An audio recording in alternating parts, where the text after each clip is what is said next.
5 വയസ്സ് മുതൽ 20 വയസ്സ് വരെയുള്ള കുട്ടികളിൽ ഈ താടിയലിൻ്റെ പ്രശ്നങ്ങൾ എന്ന് പറഞ്ഞാൽ ഈ ചിരിക്കുമ്പോൾ മോണ കൂടുതൽ കാണുന്ന ഗമ്മി സ്മൈൽ അല്ലെങ്കിൽ അണ്ടർ ബൈറ്റ്, ഈ ലോവർ ജോ ഫ്രണ്ടിലേക്ക് നിൽക്കുകയും അപ്പർ ജോ അകത്തേക്ക് നിൽക്കുന്ന അവസ്ഥ, ഇവ എസ്തെറ്റിക്കലി കറക്റ്റ് ചെയ്യാൻ വേണ്ടി ധാരാളം പേഷ്യൻസ് വരാറുണ്ട്.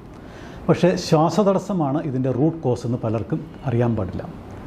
ഈ ശ്വാസതടസ്സം മൂലം ഉണ്ടാകുന്ന ആരോഗ്യ പ്രശ്നങ്ങൾ പരിഹരിക്കുന്നതിനോടൊപ്പം തന്നെ ഇവരുടെ ഈ ജോ പ്രോബ്ലംസ് എസ്തെറ്റിക്കലി കറക്റ്റ് ചെയ്യാൻ പറ്റുന്ന ഏറ്റവും ലേറ്റസ്റ്റ് ആയിട്ടുള്ള ട്രീറ്റ്മെൻറ്റ് പ്രോട്ടോക്കോളിനെ പറ്റിയാണ് ഞാനിന്ന് ഡിസ്കസ് ചെയ്യാൻ പോകുന്നത്. കുട്ടികളിൽ ശ്വാസതടസ്സം ഉണ്ടാകാനുള്ള പ്രധാന കാരണം ഈ അഡിനോയിഡ് അല്ലെങ്കിൽ ടോൺസിൽ ഗ്ലാൻസിൻ്റെ എക്സ്ട്രാ ഗ്രോത്ത് മൂലമാണ്. ഇവിടെ എക്സ്ട്രാ ഗ്രോത്ത് മൂലം ഇത് എയർവേയിൽ അവരുടെ ശ്വാസനാളത്തിൽ ഒബ്സ്ട്രക്ഷൻസ് ക്രിയേറ്റ് ചെയ്യുന്നതുകൊണ്ട് കുട്ടികൾക്ക് മൂക്കിൽ കൂടെ ബ്രീത്ത് ചെയ്യാൻ സാധിക്കാതെ വരികയും അവർ വാ തുറന്ന് വായ്ക്കോടെ ബ്രീത്ത് ചെയ്യുകയും ചെയ്യുന്നു. ഇങ്ങനെയുള്ള കുട്ടികളിൽ ഇപ്പോൾ കണ്ടുവരുന്ന ട്രീറ്റ്മെൻറ്റ് പ്രോട്ടോക്കോൾ എന്ന് പറയുന്നത് ഒന്നിലെ സർജറി ചെയ്ത് ഈ അഡിനോയിഡ് ടോൺസിൽ ഗ്ലാൻസ് എടുത്ത് മാറ്റുക, അല്ലെങ്കിൽ ഇത് 12 വയസ്സാകുമ്പോൾ തന്നെ ചുരുങ്ങിപ്പോകുന്നതുകൊണ്ട് പ്രത്യേകിച്ച് ഒരു ട്രീറ്റ്മെൻറ്റും വേണ്ട എന്നുള്ളതാണ് പലരും ഫോളോ ചെയ്യുന്നത്. പക്ഷേ ഇത്തരം കേസുകൾ സംഭവിക്കണമെന്ന് വെച്ചാൽ ഈ കുട്ടികൾ വായ്ക്കോടെ തന്നെ ബ്രീത്ത് ചെയ്യുന്നതുകൊണ്ട് ഒരു 12 വയസ്സാകുമ്പോൾ ഇത് ഇവരുടെ മൊത്തം ഫേഷ്യൽ പാറ്റേണെ ചേഞ്ച് ചെയ്യും, അവരെ ജോ ഡിഫോമിറ്റിയിലേക്ക് നയിക്കുകയും ചെയ്യുന്നു. ഇത്തരം കുട്ടികളിൽ കോമൺ ആയിട്ട് കണ്ടുവരുന്ന മെയിനായിട്ട് 3 ജോ ഡിഫോമിറ്റീസാണ് കൂടുതലായിട്ട് കണ്ടുവരുന്നത്. ഒന്ന് ഓവർ ഡെവലപ്ഡ് അപ്പർ ജോ വിത്തൗട്ട് ഗമ്മി സ്മൈൽ എന്ന് പറഞ്ഞു കഴിഞ്ഞാൽ ചിരിക്കുമ്പോൾ മോണയോട് കൂടി കാണുന്നൊരവസ്ഥ.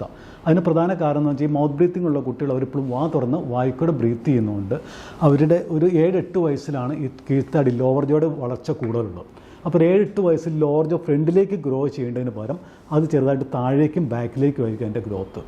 അപ്പോൾ സംഭവിക്കണമെന്ന് വെച്ചാൽ ഈ പല്ലുകൾ തമ്മിൽ എപ്പോഴും മോളാസ് എപ്പോഴും കൂട്ടിമുട്ടി നിൽക്കണം. അതിനുവേണ്ടി ഈ അപ്പർ ജോ താഴേക്ക് ഇറങ്ങി വരികയും വരുമ്പോൾ മോണയോട് കൂടി തന്നെ താഴേക്ക് ഇറങ്ങി വരികയും അതാണ് one of the main reason for ഈ ഗമ്മി സ്മൈൽ വരാനുള്ള മെയിൻ റീസൺ. പിന്നെ രണ്ടാമതായിട്ട് കണ്ടുവരുന്ന ഒരു ജോ ഡിഫോമിറ്റീസ് എന്ന് പറഞ്ഞാൽ ഈ ലോവർ ജോ പുറകോട്ട് വലിഞ്ഞു നിൽക്കുന്ന ഒരവസ്ഥ, കീഴ്ത്താടി ബാക്കിലേക്ക് നിൽക്കുന്ന അവസ്ഥ. അതിൻ്റെയും പ്രധാന കാരണം ഇതാണ്. ഈ മൗത്ത് ബ്രീത്തിങ് മൂലം കുട്ടിയുടെ വായ ഇപ്പോഴും തുറന്നിരിക്കുകയും അപ്പോൾ ലോവർ ജോ ഫ്രണ്ടിലേക്ക് ഗ്രോ ചെയ്യേണ്ടതിന് പകരം അത് താഴേക്കും ബാക്കിലേക്കും ഗ്രോ ചെയ്യുന്നു. അതാണ് അങ്ങനെയുള്ള കേസുകളിലാണ് ഈ ലോവർ ജോ തീരെ ബാക്കിലേക്ക് വലിഞ്ഞ് ചിൻ തീരെ പ്രൊമിനൻ്റ് രണ്ട് നിൽക്കുന്ന അവസ്ഥ വരുന്നത്. പിന്നെ അടുത്തൊരു മൂന്നാമതൊരു ജോ ഡിഫോമിറ്റി മെയിനായിട്ട് കാണുന്നത് ഈ lower jaw over developed lower jaw കണ്ടുപോകാനും ഫ്രണ്ടിലേക്ക് നിൽക്കും, അപ്പർ ജോ തീരെ കൺസ്ട്രിക്റ്റഡ് ആയിട്ട് ബാക്കിലേക്ക് നിൽക്കുക. ഇങ്ങനെയുള്ള കേസിൽ ഒരു 35-40% കേസുകളിലും ഇതിൻ്റെ ഈ lower jaw over development of lower ജോയുടെ മെയിൻ റീസൺ എന്ന് പറഞ്ഞാൽ ഒരു ഹെറിഡിറ്ററി അല്ല, പാരമ്പര്യമായിരിക്കും. പിന്നെയുള്ള ഒരു 60% കേസ് സംഭവിക്കണമെന്ന് വെച്ചാൽ ഈ കുട്ടികൾ വാ തുറന്ന് വായിക്കോട് മൗത്ത് ബ്രീത്തിങ് ഉള്ള കുട്ടികളിൽ അവരുടെ നാവിൻ്റെ പൊസിഷൻ എപ്പോഴും ഫ്ലോർ ഓഫ് ദ മൗത്തിലായിരിക്കും.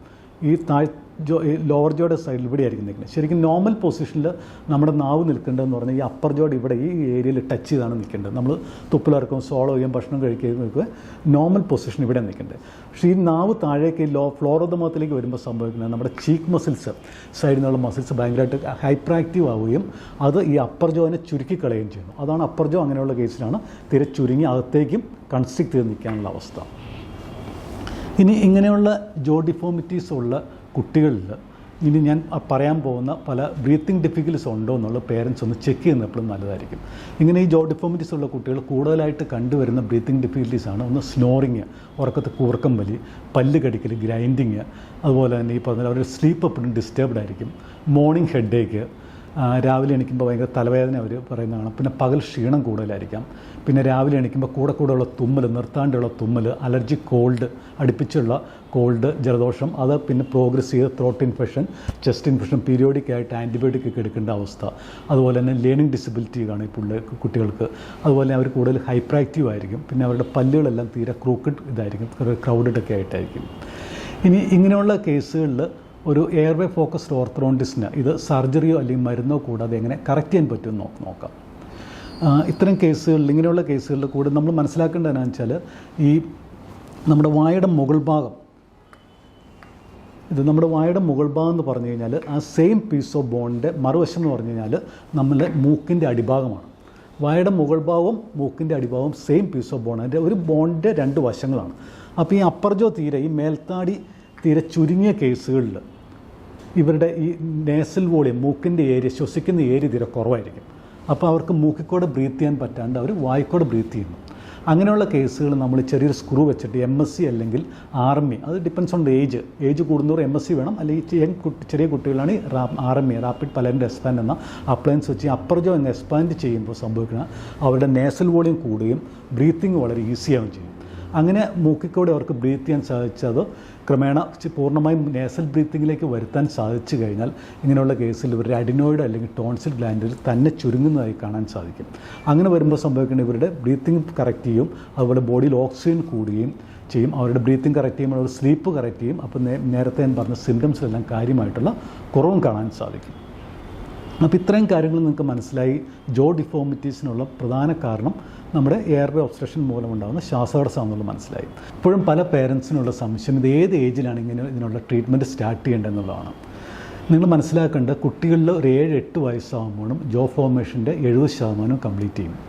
അതുപോലെ 12 വയസ്സാകുമ്പോഴും ജോ ഫോർമേഷൻ്റെ 90% കംപ്ലീറ്റ് ചെയ്യും. അപ്പോൾ ഇങ്ങനെയുള്ള സിംറ്റംസ് ഉണ്ടെങ്കിൽ കഴിയുന്ന നേരത്തെ പറ്റുമെങ്കിൽ 5 വയസ്സ് മുതൽ അല്ലെങ്കിൽ ആ ഏർലി ആസ് പോസിബിൾ എത്രയും നേരത്തെ ട്രീറ്റ്മെൻറ്റ് സ്റ്റാർട്ട് ചെയ്യുകയാണെങ്കിൽ അവരെ നമുക്ക് ഫങ്ഷനലിയും കറക്റ്റ് ചെയ്യാം. അതുപോലെ തന്നെ അവർക്ക് നല്ലൊരു ഫേഷ്യൽ പാറ്റേൺ ഇതുപോലെ നമുക്ക് നല്ലൊരു മോൾഡ് ചെയ്തെടുക്കാൻ സാധിക്കും എന്നുള്ളതാണ് ഇങ്ങനെ നേരത്തെ ട്രീറ്റ്മെൻറ്റ് സ്റ്റാർട്ട് ചെയ്യാനുള്ള ഏറ്റവും വലിയൊരു അഡ്വാൻറ്റേജ്. ഈ വീഡിയോ ഇൻഫോർമേറ്റീവ് ആയിരുന്നു വിചാരിക്കുന്നു. ഇനി നിങ്ങൾക്ക് എന്തെങ്കിലും കൂടുതൽ ഡൗട്ട് ഉണ്ടെങ്കിൽ ഈ താഴെ കൊടുത്തിരിക്കുന്ന നമ്പറിൽ കോൺടാക്റ്റ് ചെയ്യാവുന്നതാണ്. Thank you.